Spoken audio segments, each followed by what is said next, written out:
We keep choosing the Mm, wrong yeah. person. Well, how do we know this person that we're choosing has those attributes? I mean, what kind of a person are we choosing, or what should we look out for when we're dating so we don't continue the pattern?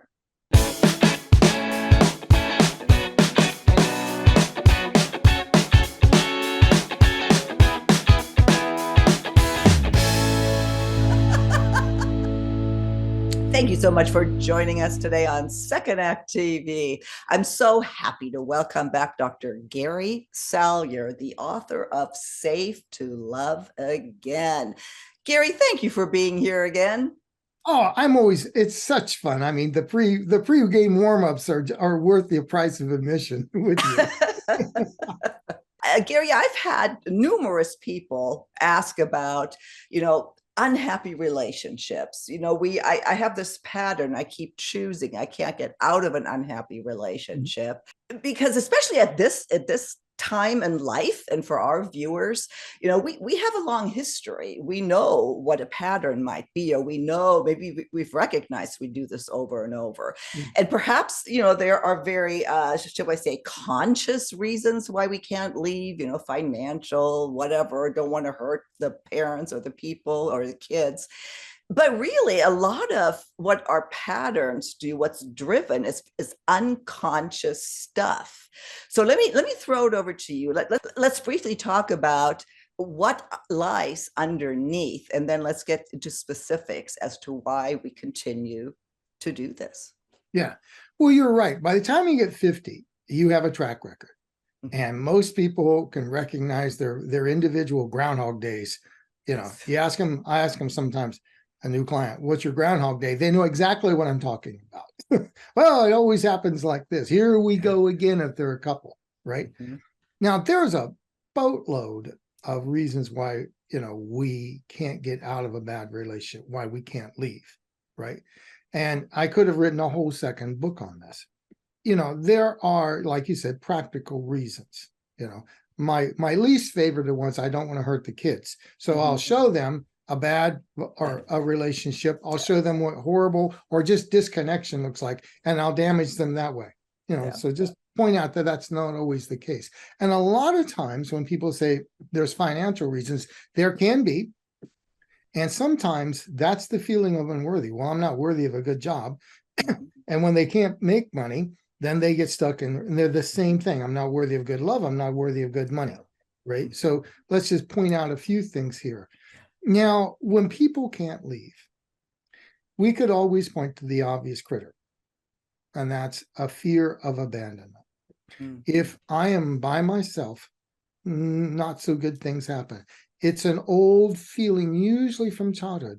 That fear of abandonment can come from fear, and you can feel unworthy. Well, no one will ever have me again. We can have the whole feeling of disempowered. I can't create a good life. This is all the life I'm allowed to have. We're still replaying a feeling from 2 or 3. And the need is to really rework those old feelings so they're not coming up all the time. It's called a memory reconciliation. You can call it re-imprinting. Obviously, this has a lot to do with attachment theory, Yes. the overarching attachment theory and the basis for that. From a practical perspective, then, if people listening to this, how would they know? Well, maybe I have a fear of abandonment. I mean, how do you identify that yourself?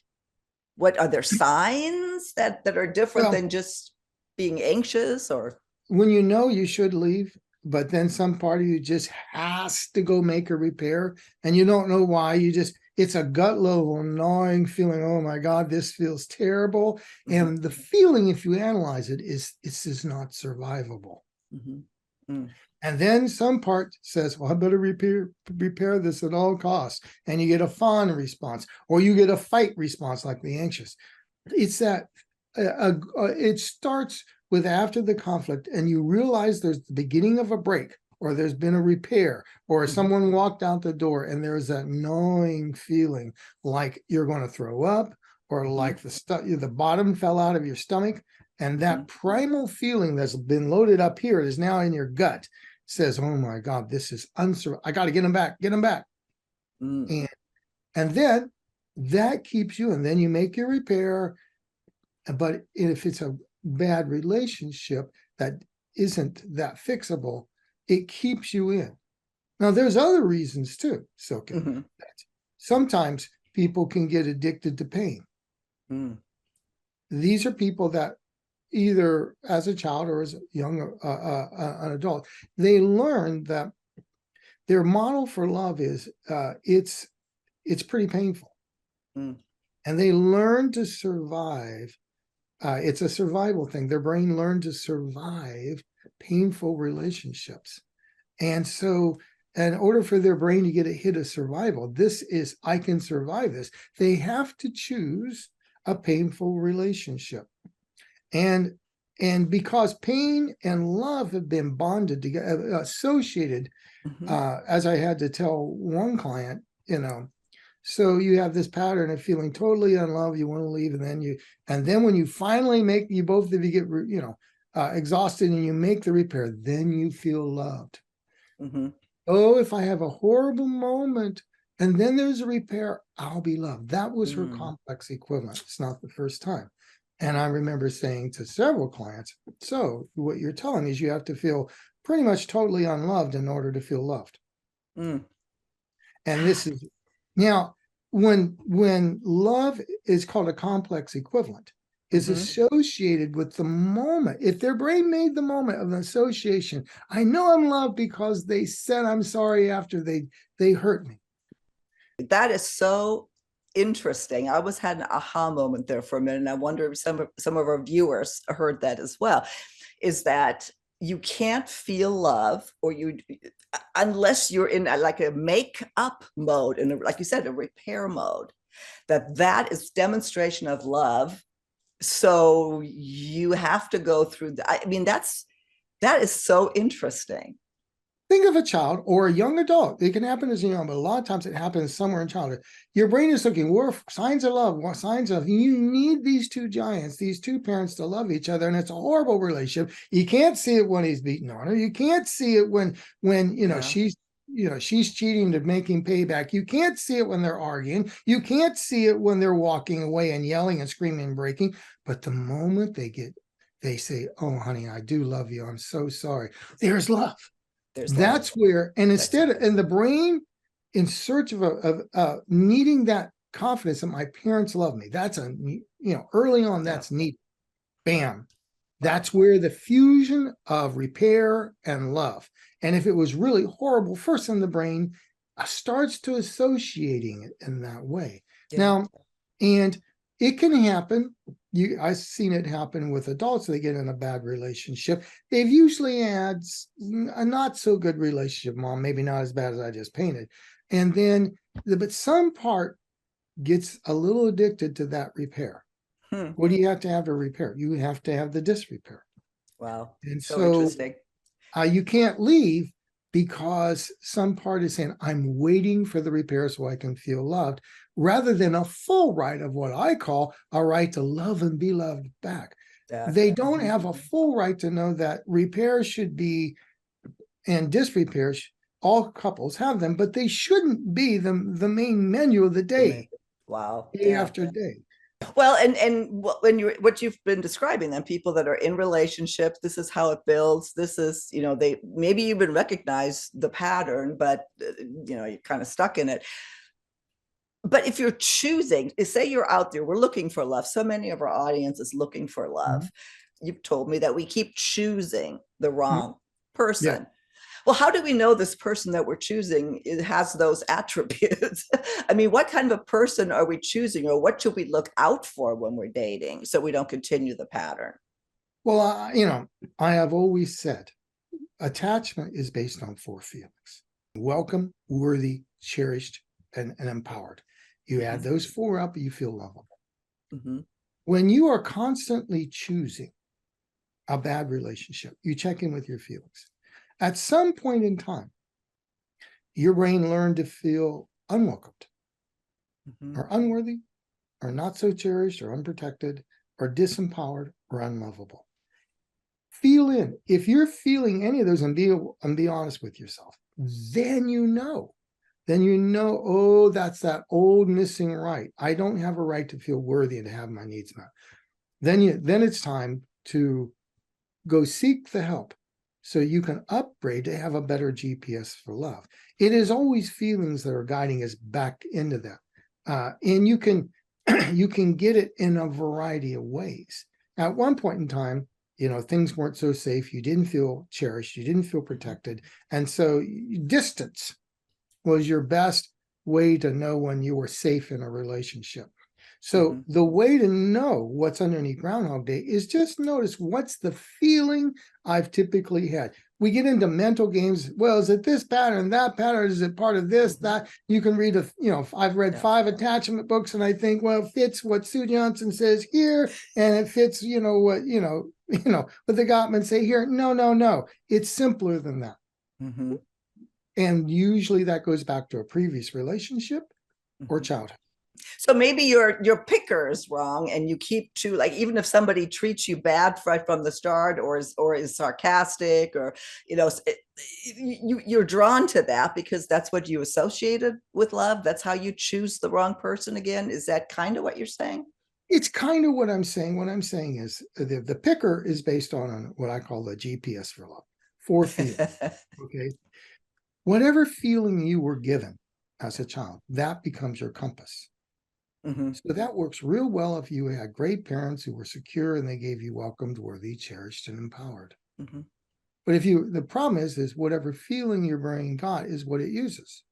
So if you get unwelcome and that becomes it, you'll start looking for unwelcome. The key is to go back and is to replace that feeling, to find out what flavor of safety your brain needed when it took welcome off the board, and to give your brain a better emotional compass, a better emotional menu to pick from. This is always the key. So when we're talking about why you stay, if it's unworthy and no one will else have me, you'll run that one way or another. It can come out as I don't have enough money. The apps are always rigged against me. I only have scammers. There's a ton of ways unworthy shows up. Disempowered. I can never speak my truth. I always lose myself in a relationship. I always choose dominators, whatever that is. It's not the pattern. It's the feeling underneath we work with. If we change that, now, if you feel really welcome, if you can feel secure in your heart, which is welcomed and worthy and cherished and empowered, you will still have a need for a relationship. But it's a right for a good relationship. I mean, when I look at the movie The Martian, I think it's a little unrealistic. You're up there for 4 years just talking to smiley faces on computers. Most people would go insane after 1 or 2 months of solitary confinement, right? We still have an innate need, but we have a picker that points us towards real love, true love, and the little red lights show up when someone shows up as a dominator, as a taker. And when we got that, then it's okay. Well, when you feel worthy, there's something out there. You don't stay because there's no good ones left and I can't attract them. You're worthy. You're empowered. When you're worthy and empowered, and by the way, those are the 2 feelings I'm emphasizing in an online course for singles. It just so happens for this reason.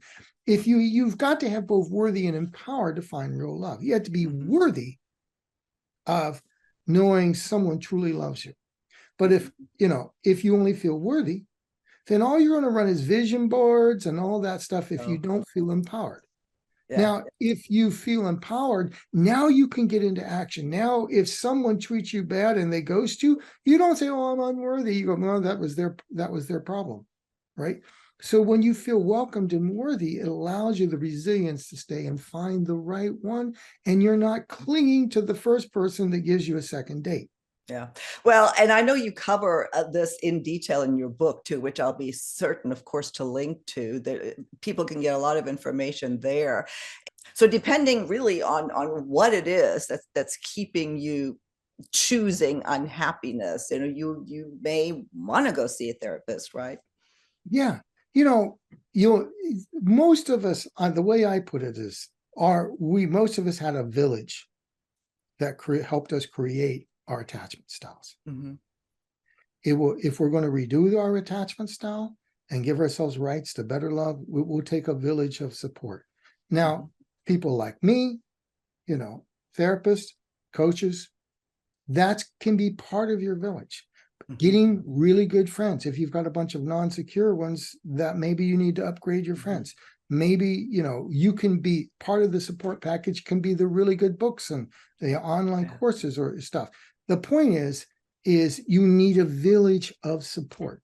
People that cherish and protect you and can help you unpack your bags, your baggage, and help you find the real Samsonite that leads to love, so to speak.